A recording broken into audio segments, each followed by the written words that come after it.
അഹങ്കാരിക്ക് ഒരിക്കലും ദൈവത്തെ കണ്ടുമുട്ടാൻ പറ്റുകയില്ല. ഒരു കൂട്ടര് ജീവിതത്തിൽ ബലഹീനരാണെന്ന് അറിയുന്നവര്, മറ്റവര് അറിയാൻ പോകുന്നവര്.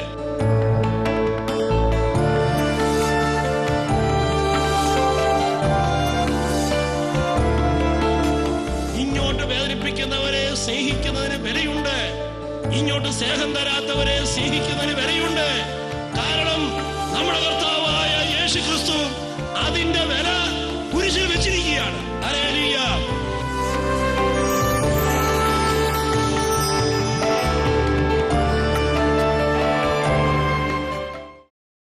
ഈ ലോകത്തിലുള്ള സർവ്വ മനുഷ്യർ കൂടിയാലും നിന്നെ നശിപ്പിക്കാൻ പറ്റുകയില്ല.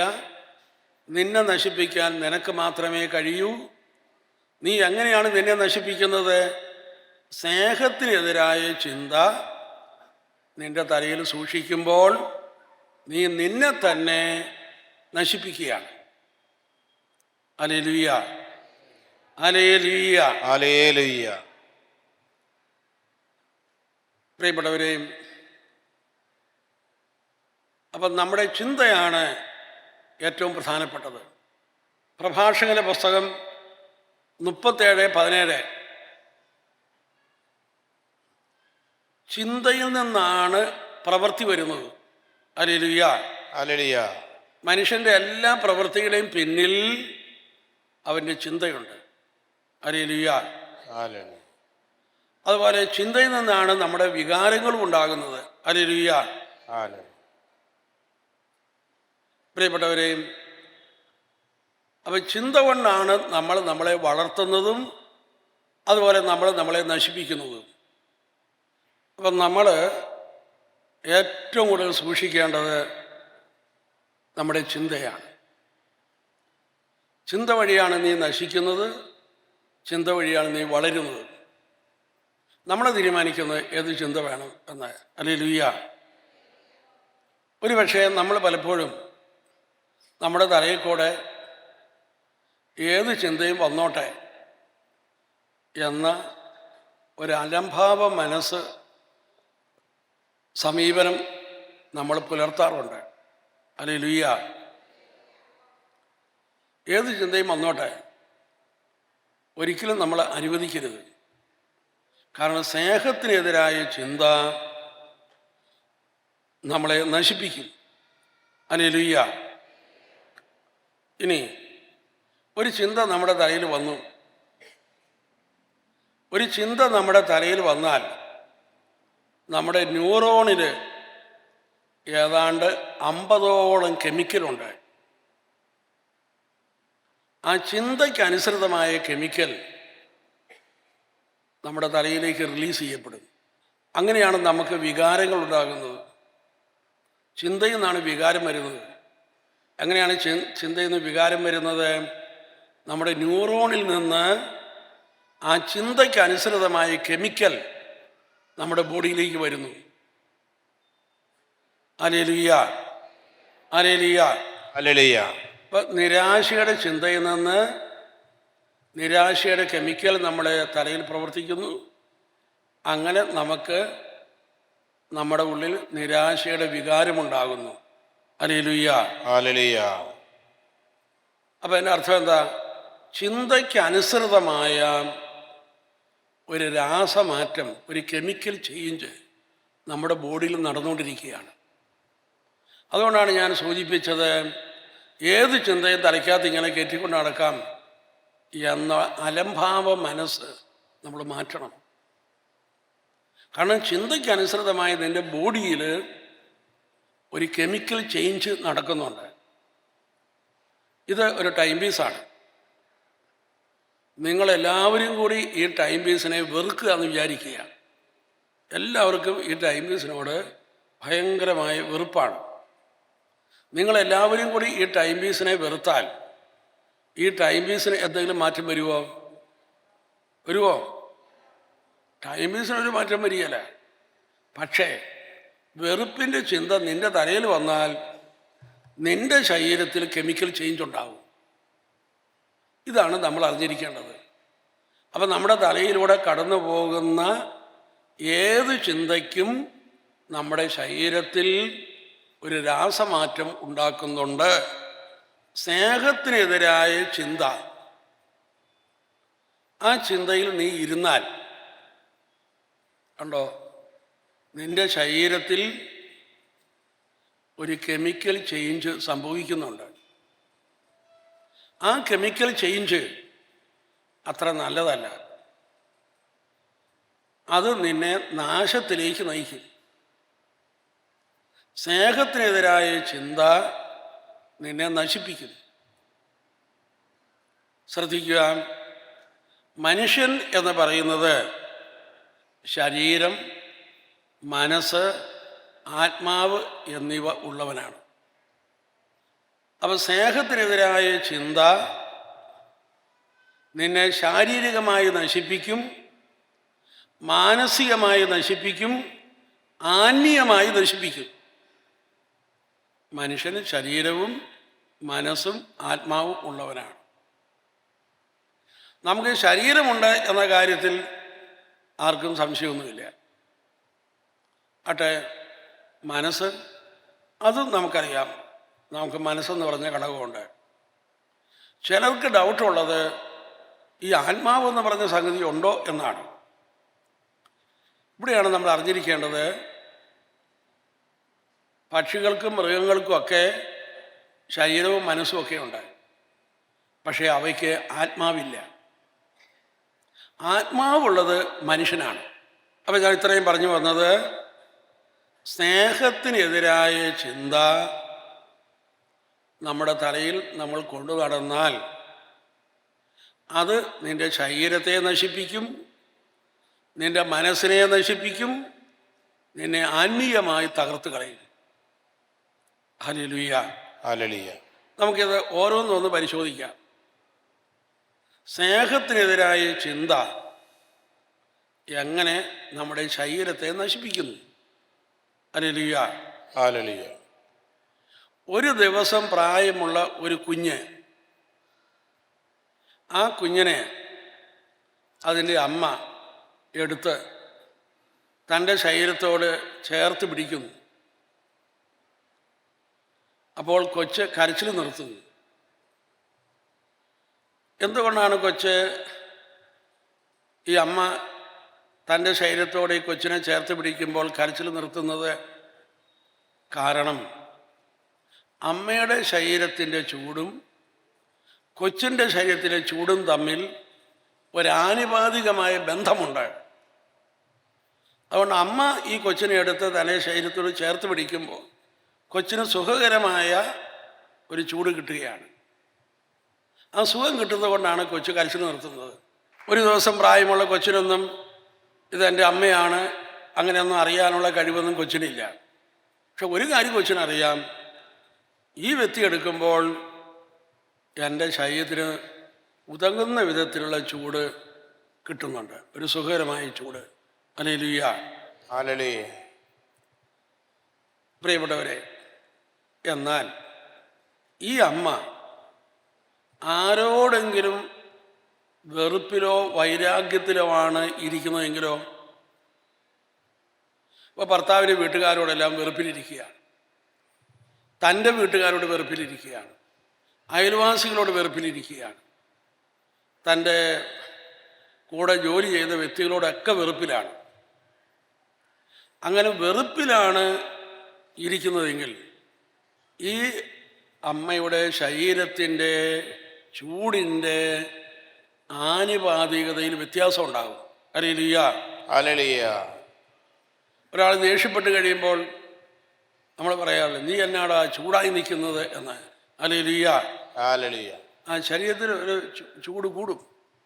ആ അന്തരീക്ഷത്തിൽ തന്നെ ചില തരംഗങ്ങൾ അതിനനുസൃതമായി ഉണ്ടാകും. Hallelujah, hallelujah. അപ്പോൾ ദേഷ്യത്തിലിരിക്കുന്ന ഒരമ്മ കൊച്ചിനെ എടുത്തു കഴിഞ്ഞാൽ ആ കൊച്ചിന് തൻ്റെ ആ ശരീരത്തിന് ഉതകുന്ന വിധത്തിലുള്ള ചൂട് കിട്ടിയല്ല. Hallelujah, hallelujah. താങ്ങാൻ പറ്റാത്ത ചൂടായിരിക്കും കൊച്ചിന് അനുഭവപ്പെടുക. അപ്പം കൊച്ചു കടന്ന് ഒച്ചത്തിൽ കരയാൻ തുടങ്ങും. പല അമ്മമാരും അത് മനസ്സിലാക്കുന്നില്ല. അവർ കൊച്ചു കിടന്ന് ഭയങ്കര കരച്ചിലായിരിക്കും. ഹല്ലേലൂയ, ഹല്ലേലൂയ, ഹല്ലേലൂയ. ഹല്ലേലൂയ. പ്രിയപ്പെട്ടവരെയും, ഒരിക്കൽ ഒരു ഭാര്യയും ഭർത്താവും കൂടെ ഇവിടെ വന്നു. അവരുടെ ഒരു കൈക്കുഞ്ഞ് 3 ദിവസമായി കരച്ചിലോട് കരച്ചിലാണ്. അപ്പോൾ അവർ ഡോക്ടറെ അടുത്ത് കൊണ്ടുപോയി. ഡോക്ടർ പരിശോധിച്ചിട്ട് പറഞ്ഞു, ശാരീരികമായി കൊച്ചിന് ഒരു കുഴപ്പമില്ല. Hallelujah, hallelujah. പിന്നെ കൊച്ചെന്താ കരയുന്നത് ഞങ്ങൾക്ക് അറിയാൻ പാടെന്ന് പറഞ്ഞു. അപ്പോഴാണ് അവരിവിടെ വന്നത്. ഇവിടെ വന്നപ്പോൾ ഞാൻ ആ കൊച്ചിൻ്റെ ഭർത്താവിനോട് ചോദിച്ചു, നീ കുമ്പസാരിച്ചിട്ട് എത്ര നാളായിട്ടുണ്ടാകും? അപ്പോൾ അവൻ പറഞ്ഞു, കുറേ നാളായി അച്ഛാ, കല്യാണത്തിന് കുമ്പസാരം പോലും ചൊവ്വാതിരം നടത്തിയിട്ടൊന്നുമില്ലെന്ന് പറഞ്ഞു. ഞാൻ പറഞ്ഞു, നീ പോയി നല്ല കുമ്പസാരം നടത്തുക. അപ്പോൾ അവൻ അതിന് തയ്യാറായി. അവൻ പോയി നല്ല കുമ്പസാരമൊക്കെ നടത്തി. കുമ്പസാരം കഴിഞ്ഞ് വന്നപ്പം കൊച്ചിനെ അവൻ വാങ്ങിച്ചു പിടിച്ചു. എന്നിട്ട് അവളോടും പോയി കുമ്പസാരിക്കാൻ പറഞ്ഞു. അവളും പോയി കുമ്പസാരിച്ചിട്ട് വന്നു. കൊച്ചു പിന്നെ കരഞ്ഞിട്ടില്ല. കൊച്ചിനെ കരച്ചിൽ നിർത്താൻ വേണ്ടി പ്രാർത്ഥിച്ചുമില്ല, ഒന്നും ചെയ്തില്ല. അവർ രണ്ടുപേരും കുമ്പസാരിച്ച് മനസ്സിനെ ശാന്തമാക്കി കഴിഞ്ഞപ്പോൾ കൊച്ച് കരച്ചിൽ നിർത്തി. ഹല്ലേലൂയ, ഹല്ലേലൂയ. പ്രിയപ്പെട്ടവരെയും, നമ്മുടെ ഉള്ളിൽ വെറുപ്പും പിണക്കമൊക്കെ ഇരുന്ന് കഴിഞ്ഞാൽ അത് നമ്മുടെ അന്തരീക്ഷത്തിൽ തന്നെ അതിൻ്റെ തരംഗങ്ങളിൽ പോലും വ്യത്യാസം ഉണ്ടാക്കും. ഒരു വീട്ടിലെന്നും വഴക്കും ബഹളവും ഒക്കെ ആണെങ്കിൽ അവരുടെ വീടിൻ്റെ മുകളിൽ പക്ഷികൾ പോലും വന്നിരിക്കുകയില്ല. കാരണം പക്ഷിക്ക് അതൊന്നും താങ്ങാൻ പറ്റുകയില്ല. ഈ അന്തരീക്ഷത്തിൽ എന്തെങ്കിലും മാറ്റം ഉണ്ടായിക്കഴിഞ്ഞാൽ ആദ്യം വിവേചിച്ചറിയുന്നത് പക്ഷികളും മൃഗങ്ങളും ഒക്കെയാണ്. Hallelujah, hallelujah. ഇപ്പോൾ വയനാട്ടിൽ ഭൂമികുലുക്കമൊക്കെ ഉണ്ടായിക്കഴിഞ്ഞപ്പോൾ ആദ്യം അത് വിവേചിച്ചറിഞ്ഞത് അവിടെയുള്ള പക്ഷികളും മൃഗങ്ങളുമാണ്. അതുകൊണ്ട് അവയെ ഓടി രക്ഷപ്പെട്ടു. ഹല്ലേലൂയ, ഹല്ലേലൂയ, ഹല്ലേലൂയ, ഹല്ലേലൂയ, ഹല്ലേലൂയ. ഹല്ലേലൂയ. അപ്പോൾ ഈ അന്തരീക്ഷത്തിൽ ഉണ്ടാകുന്ന ഈ മാറ്റം പക്ഷികളും മൃഗങ്ങളും വിവേചിച്ചറിയും. ഞാൻ വായിച്ച ഒരു പ്രസിദ്ധമായൊരു പുസ്തകത്തിൻ്റെ അകത്ത് ഒരു പരാമർശം കാണാനിടയായി. അതായത് ഒരു വീട്ടിലെന്നും അടിയും വഴക്കവും ഒക്കെ നടക്കുന്ന വീടാണെന്ന് സങ്കല്പിക്കുക. ആ വീടിനോട് ചേർത്ത് തൊഴുത്തുണ്ടാക്കി വെച്ചാൽ ആ തൊഴുത്തിലുണ്ടാകുന്ന കന്നുകാലി കുഞ്ഞുങ്ങൾ പ്രസവിക്കുമ്പോഴേ തന്നെ ചത്തുപോകുന്നു. ഹല്ലേലൂയ, ഹല്ലേലൂയ, ഹല്ലേലൂയ, ഹല്ലേലൂയ, ഹല്ലേലൂയ. ഹല്ലേലൂയ. കാരണം ഈ അന്തരീക്ഷത്തിൽ ഉള്ള ആ തരംഗങ്ങൾ അത് കന്നുകാലി കുഞ്ഞുങ്ങൾക്ക് താങ്ങാൻ പറ്റുകയില്ല. Hallelujah, hallelujah. അപ്പോൾ പക്ഷികളും മൃഗങ്ങളും മാത്രമല്ല, ഈ കൈക്കുഞ്ഞുങ്ങളും അങ്ങനെ തന്നെയാണ്. അപ്പോൾ കുടുംബത്തിൽ എപ്പോഴും വഴക്കും പ്രശ്നമൊക്കെ ആണെങ്കിൽ അത് കുഞ്ഞുങ്ങളെ ബാധിക്കും. ഒന്ന് കൈയുയർത്തി കൈയടിച്ചേ. ഒരു കുഞ്ഞിന് ഏറ്റവും കൂടുതൽ ദഹിക്കുന്ന ഭക്ഷണം അമ്മയുടെ മുലപ്പാലാണ്. എന്നാൽ അമ്മ വെറുപ്പിലും വൈരാഗ്യത്തിലുമാണ് ഇരിക്കുന്നതെങ്കിലോ നോക്കിക്കോ, ആ മുലപ്പാൽ കുടിക്കുന്ന കൊച്ച് പെട്ടെന്ന് തന്നെ അത് ഛർദ്ദിക്കും. കൊച്ചിനെ ദഹിക്കുകയല്ല, ദഹിക്കാതെ കുടിച്ച മുലപ്പാൽ ഛർദ്ദിച്ചു കളയും. വൈരാഗ്യവും വെറുപ്പും നമ്മുടെ ഉള്ളിലുണ്ടെങ്കിൽ നമ്മൾ കഴിക്കുന്ന പലതും നമ്മളിൽ അലർജിയായിട്ട് മാറും. അങ്ങനെ വെള്ളം അലർജിയും സോപ്പ് അലർജിയും ചോറ് അലർജിയും ഒക്കെയായിട്ട് മാറും. വീട്ടിലൊന്നും വഴക്കും ബഹളവും ഒക്കെ ആണെങ്കിൽ കണ്ടോ, ആ അന്തരീക്ഷം തന്നെ അലർജിയാണ്. അപ്പോൾ ചിലർക്ക് വലിവ് രോഗം, ചിലർക്ക് തുമ്മൽ, ഇങ്ങനെ ഇങ്ങോട്ട് പോകുന്നു. ഒരിക്കലും ഒരു സഹോദരിയും സോറിയാസിസ് പിടിപെട്ടൊരു സഹോദരിയാണ്. കൈയും കാലുമൊക്കെ അങ്ങനെ ത്വക്ക് രോഗം വന്ന് സോറിയാസിസായി അലുത്തിരിക്കുകയാണ്. അപ്പോൾ ആ സഹോദരി എൻ്റെ അടുക്കൽ വന്നപ്പോൾ ഞാൻ ആ സഹോദരിയോട് പറഞ്ഞു, നിനക്ക് ആരോടാണോ വെറുപ്പുള്ളത് അതൊക്കെ ഒന്ന് ക്ഷമിച്ച് അങ്ങ് രമ്യപ്പെട്ട് പ്രാർത്ഥിച്ചാൽ ഈ രോഗം മാറിക്കിട്ടുമെന്ന് പറഞ്ഞു. അപ്പോൾ അവൾ ഉടനെ എൻ്റെ നേരെ നോക്കി ചിരിച്ചു. ഞാൻ ചോദിച്ചു, എന്താ നീ ചിരിക്കുന്നത്? അപ്പോൾ അവൾ പറഞ്ഞു, അതൊക്കെ അച്ഛൻ പറയാതെ എനിക്കറിയാമെന്ന് പറഞ്ഞു. ഹല്ലേലൂയ, ഹാലലിയ. അപ്പം ഞാൻ ചോദിച്ചു, പിന്നെ എന്തുകൊണ്ടാണ് നീ ക്ഷമിച്ച് സൗഖ്യം സ്വീകരിക്കാത്തത്? അപ്പം അവള് പറയാ, അങ്ങനെ ക്ഷമിച്ചിട്ട് ഇത് മാറേണ്ടത്. ഹല്ലേലൂയ, ഹാലലിയ. ഹല്ലേലൂയ. ഹാലലിയ. നമ്മുടെ ഉള്ളിൽ സ്നേഹത്തിന് വിരുദ്ധമായ ചിന്തകൾ വരുമ്പോൾ ഉണ്ടോ, നമ്മുടെ ബോഡിയിലാണ് കെമിക്കൽ ചേഞ്ച് ഉണ്ടാകുന്നത്. നിന്റെ ബോഡിയിൽ കെമിക്കൽ ചേഞ്ച് ഉണ്ടാകുകയാണ്. അത് അത്ര നല്ലതല്ല. വേറെ വാക്കിൽ പറഞ്ഞാൽ, വെറുപ്പും വൈരാഗ്യവും നിന്റെ ഉള്ളിൽ വന്നാൽ നീ നിന്റെ ശരീരത്തിന് വാസ്തവത്തിൽ വിഷം നൽകുകയാണ്. നമ്മുടെ ശരീരത്തിന് നമ്മൾ വിഷം കൊടുത്താൽ നമ്മുടെ ശരീരം നശിക്കും. വെറുപ്പും വൈരാഗ്യവും നമ്മുടെ ഉള്ളിലിരുന്നാൽ നമ്മുടെ ശരീരത്തിന് നമ്മൾ ആസിഡ് ഒഴിക്കുന്നതിന് തുല്യമാണ്. കാരണം നമ്മുടെ ശരീരം നശിച്ചുകൊണ്ടിരിക്കുകയാണ്. ശരീരത്തിൽ ചില കെമിക്കൽസ്, അതിന് രാസമാറ്റം നടന്നുകൊണ്ടിരിക്കുകയാണ്. പക്ഷെ നമ്മൾ പലപ്പോഴും അത് തിരിച്ചറിയണമെന്നില്ല. നമുക്ക് ആരോടാണോ വെറുപ്പുള്ളത് അവരിലാണ് നമ്മുടെ ശ്രദ്ധ മുഴുവൻ കിടക്കുന്നത്. പക്ഷേ നിന്റെ ശരീരം നശിക്കുന്നത് നീ അറിയുന്നില്ല. ഹല്ലേലൂയ, ഹാലലിയ. നിന്റെ അയൽവാസിയോടുള്ള വെറുപ്പ് മൂലം ആ വെറുപ്പ് നീ വെച്ചുകൊണ്ടിരുന്നാൽ നിന്റെ ബോഡിക്ക് നീ വിഷം കൊടുക്കുകയാണ്. നിന്റെ ബോഡിക്ക് വിഷം കൊടുത്താൽ അയൽവാസിയാണോ ചാകുന്നത്, നീയാണോ ചാകുന്നത്? ഹല്ലേലൂയ, ഹല്ലേലൂയ, ഹാലലിയ. അപ്പം നീയാണ് നശിക്കുന്നത്. ആരുടെ ഉള്ളിൽ വെറുപ്പിരിപ്പുണ്ടോ അവർ നശിക്കുകയാണ്. അത് പലരും അറിയുന്നില്ല. അതുകൊണ്ട് വെറുപ്പും പിണക്കവും ഉപേക്ഷിക്കുക എന്നത് നമ്മൾ ആർക്കെങ്കിലും ചെയ്തു കൊടുക്കുന്ന ഒരു ഔദാര്യമല്ല, നിന്റെ ആവശ്യമാണ്. നിന്റെ വളർച്ചയ്ക്കും നിന്റെ ഉയർച്ചയ്ക്കും അത് ആവശ്യമാണ്. ഹല്ലേലൂയ, ഹാലലിയ. പ്രിയപ്പെട്ടവരെ, വെറുപ്പും പിണക്കവും നമ്മുടെ മനസ്സിനെ എങ്ങനെയാണ് ബാധിക്കുന്നത് എന്ന് ഞാൻ പറയാൻ പോവാണ്. ഹല്ലേലൂയ, ഹാലലിയ. ഇനി ശ്രദ്ധിക്കുക. നമുക്ക് ആരോടെങ്കിലും വെറുപ്പും പിണക്കവും ഉണ്ടായാൽ ഉടനെ നമ്മുടെ മനസ്സ് നമ്മളിൽ നിന്ന് പുറത്ത് ചാടി ആരോടാണോ വെറുപ്പുള്ളത് അവരുടെ പുറകെ സഞ്ചരിക്കാൻ തുടങ്ങും. എന്നിട്ടോ അവരാരോടെങ്കിലും മിണ്ടിയാൽ ഉടനെ നിന്റെ മനസ്സ് പറയും, അത് നിനക്കെതിരായിട്ടാണ് സംസാരിച്ചു. നിനക്ക് വെറുപ്പും പിണക്കവുമുള്ള ആരോടാണോ വെറുപ്പും പിണക്കവും ഉള്ളത് അവരെങ്ങോട്ടെങ്കിലും പോയാൽ ഉടനെ മനസ്സ് നിന്നോട് പറയും, അത് നിനക്കെതിരായിട്ട് എന്തോ ചെയ്യാൻ വേണ്ടി പോയതാണ്.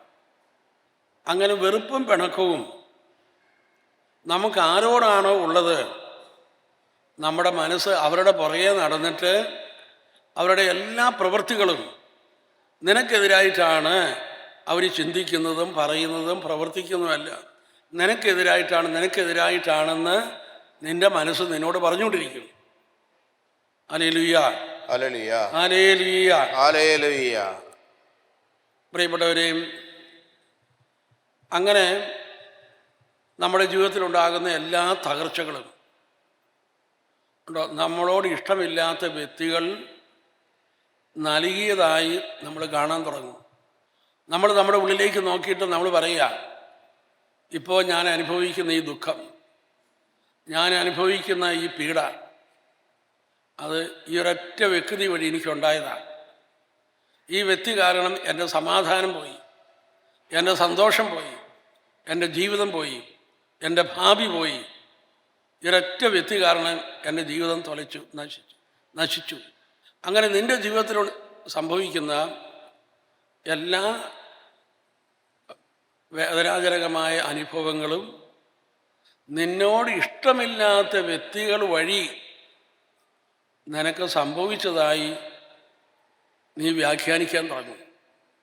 ഹല്ലേലൂയ, ഹല്ലേലൂയ, ഹല്ലേലൂയ, ഹല്ലേലൂയ. അപ്പം നമ്മളത് ആലോചിച്ച് നോക്കിക്കേ. നമുക്ക് ആരോടെങ്കിലും വെറുപ്പുണ്ടായാൽ ശരിക്കു പറഞ്ഞാൽ നീ നിന്നെ അവരുടെ കീഴിൽ കൊണ്ടുവന്ന് വയ്ക്കുകയാണ്. അവരുടെ കീഴിൽ നീ നിന്നെ വെച്ചാൽ എന്തുണ്ടാകും? അവരുടെ ഏത് മൂവ്മെൻറ്റും ഉണ്ടോ നിനക്ക് വേദന ഉണ്ടാക്കും. Hallelujah, hallelujah. അവർ കാരണമാണ് നിനക്ക് ഈ തകർച്ചയെല്ലാം ഉണ്ടാകുന്നതെന്ന് നീ എപ്പോഴും വ്യാഖ്യാനിച്ചുകൊണ്ടിരിക്കും. കാരണം നീ നിന്നെ വെച്ചിരിക്കുന്നത് അവരുടെ കീഴിലാണ്. നമ്മുടെ ജീവിതം ഒരിക്കലും നമ്മൾ മറ്റുള്ളവരുടെ കീഴിൽ വയ്ക്കരുത്. നമ്മുടെ ജീവിതം നമ്മൾ വെക്കേണ്ടത് ദൈവത്തിൻ്റെ കീഴിലാണ്. ദൈവത്തിൻ്റെ പരിപാലനയുടെ താഴെയാണ് നീ നിന്നെ തന്നെ വെക്കേണ്ടത്. ദൈവത്തിൻ്റെ പരിപാലനയുടെ തീരത്ത് നടപ്പെട്ട ഒരു വൃക്ഷമാണ് നീ. സങ്കീർത്തനം 1 നമ്മളോട് പറയുന്നതാണ്. ദൈവത്തിൻ്റെ പരിപാലനയുടെ തീരത്ത് നടപ്പെട്ട ഒരു വൃക്ഷമാണ് നീ. മറ്റുള്ളവരുടെ വളരാത്ത മനസ്സിൻ്റെ അടിയിൽ നീ നിൻ്റെ ജീവിതം കൊണ്ടുവന്ന് വെച്ചിട്ട് അയ്യോ അവർ കാരണം ഞാൻ നശിച്ചു, ഞാൻ തകർന്നു, എൻ്റെ ഭാവി പോയി, ഇന്ന് ഞാൻ അനുഭവിക്കുന്ന ഈ ദുഃഖമെല്ലാം ഈ ഒരൊറ്റ വ്യക്തി വഴി എനിക്ക് സംഭവിച്ചതാണ് എന്നിങ്ങനെ വ്യാഖ്യാനിച്ച് ഉണ്ടോ? ചിലർ അവരുടെ ഉള്ളം മുഴുവനും അതുവഴി തകരുകയാണ്, ദുഃഖം കൊണ്ട് നിറയുകയാണ്, മുറിവുകൾ കൊണ്ട് നിറയുകയാണ്. അഹങ്കാരിക്ക് ഒരിക്കലും ദൈവത്തെ കണ്ടുമുട്ടാൻ പറ്റുകയില്ല.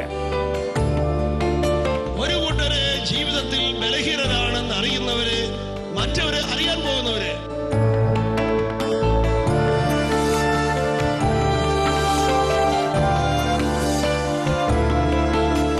ഇങ്ങോട്ട് വേദനിപ്പിക്കുന്നവരെ സ്നേഹിക്കുന്നതിന് വിലയുണ്ട്, ഇങ്ങോട്ട് സ്നേഹം തരാത്തവരെ സ്നേഹിക്കുന്നതിന് വില